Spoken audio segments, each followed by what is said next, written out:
un décès, une tragédie dans un centre pour personnes âgées, c'est plus fort que moi, c'est plus fort que vous probablement également. On se pose plein de questions. Est-ce que ces décès-là auraient pu être évités? C'est la grande question. Souvenez-vous, il y a 5 ans, 32 personnes âgées sont mortes dans un incendie d'une résidence à l'Île-Verte. Il y avait une série de recommandations qui avaient été évidemment dressées à ce moment-là. Est-ce qu'aujourd'hui, on est en mesure de dire que on s'est amélioré concernant les interventions? Est-ce que ces édifices-là sont maintenant mieux adaptés et sécuritaires? Avec nous pour en parler, Monsieur Jean Melançon, coprésident de l'Association des chefs en sécurité incendie du Québec. Comment allez-vous, Monsieur Melançon, ce matin?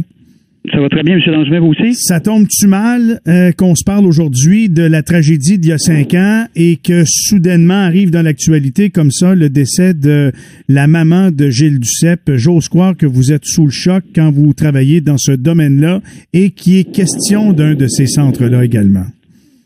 Ben écoutez, c'est toujours une tristesse incroyable de perdre des personnes âgées en 2019 dans des situations en lien avec des résidences de personnes âgées. Permettez-moi, M. Langevin, d'offrir d'abord mes plus sincères sympathies à la famille de M. Duceppe. Puis moi, ce que je peux vous dire là-dedans, sans rentrer dans ce détail précis-là, on peut nous affirmer, nous autres, que l'association va travailler en étroite collaboration avec le coroner. Puis on assure à Mme Blais, la ministre Blais, notre grande collaboration à revoir, le cas échéant, les certifications dans les résidences de personnes âgées s'il y a lieu. Les certifications, d'ailleurs, on ne sait pas d'aujourd'hui qu'on parle de ça, qu'on essaye d'améliorer la situation. Puis j'ose croire que depuis 5 ans, avec la tragédie de l'Île-Verte, il y a des correctifs, M. Melançon, qui ont été apportés. Bien sûr, depuis le malheureux incident de l'Île-Verte, il y a eu des correctifs. Par exemple, on a exigé aux résidences de personnes âgées l'installation du gicleur. Ce que je peux vous dire aujourd'hui, le portrait sur 1840 résidences de privées de personnes âgées, à peu près la moitié sont giclées. Et ils ont jusqu'en 2020 pour se conformer à cette exigence-là. Ça, c'est un premier élément. Le deuxième élément, bien évidemment, nous, les services d'incendie, depuis l'Île-Verte et un petit peu même avant, on a inclus maintenant dans nos inspections périodiques des risques l'inspection de façon régulière des résidences de personnes âgées pour s'assurer que d'abord la réglementation est appliquée et que le personnel à l'intérieur de ces résidences-là sont formés et connaissent bien leur plan de sécurité incendie et la façon d'évacuer les résidents le cas échéant et comment intervenir en cas d'urgence.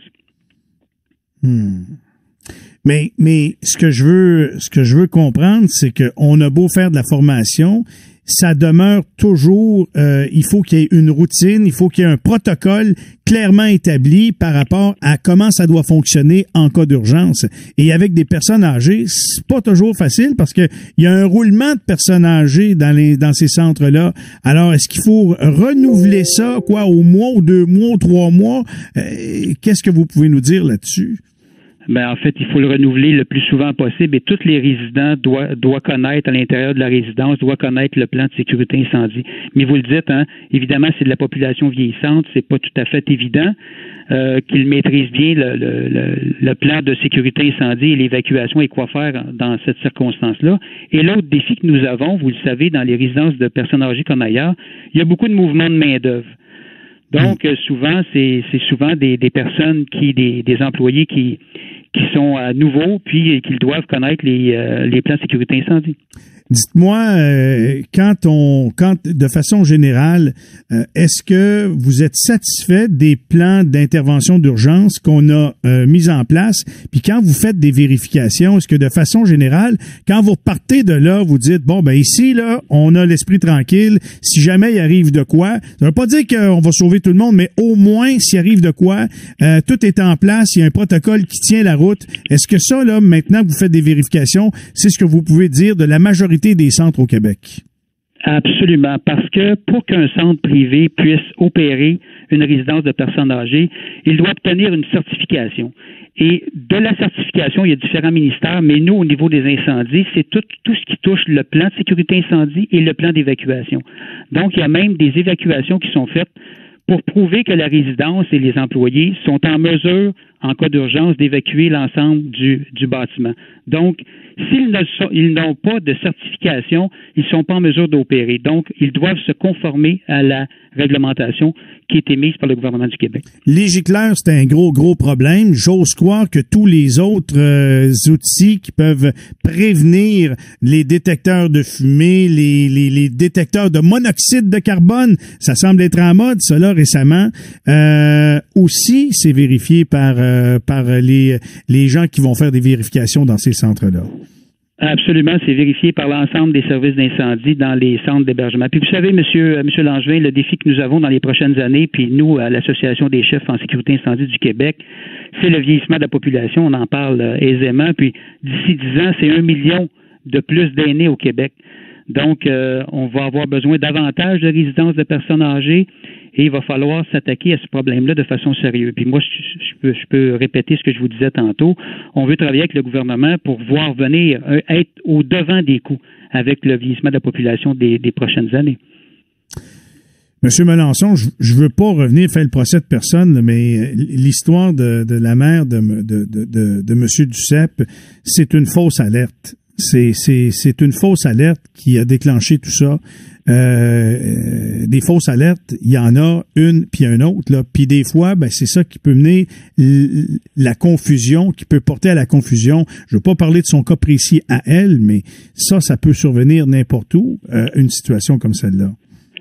Oui, et des fausses alertes, vous avez raison, c'est un fléau, pas juste dans les résidences de personnes âgées. Il y a beaucoup d'alarmes incendie non fondées sur l'ensemble du Québec.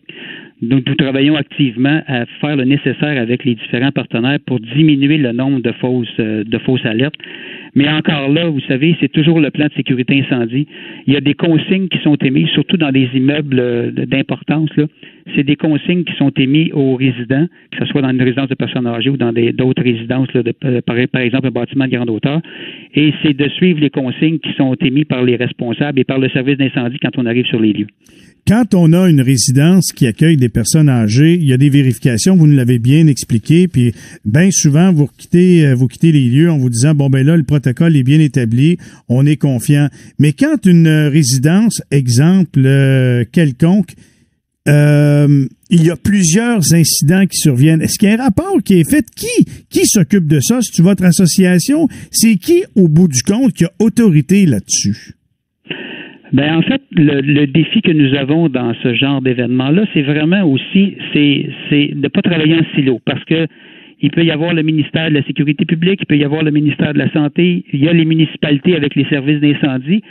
Donc, nous, on s'assure, par exemple, les services d'incendie, on s'assure de transmettre soit au CIUS ou aux différents ministères les problématiques soulevées, par exemple, si on avait des problématiques dans une résidence en particulier. Nous nous assurons avec nos partenaires que l'information se transmette en différents ministères ou municipalités pour ne pas tomber, comme je vous disais, là, dans un silo, puis faire en sorte que des éléments de sécurité tombent un peu entre deux chaises, puis personne. C'est la responsabilité de tout le monde et de personne en même temps.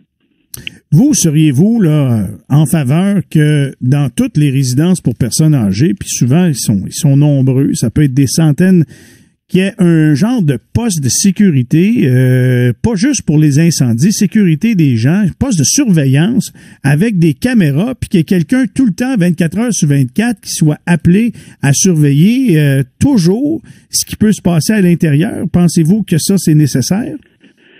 Ben, il faut faire attention parce qu'évidemment, il y a différentes grosseurs de résidences pour personnes âgées, puis déjà, dans bien des résidences de personnes âgées, il y a de la surveillance qui est exigée.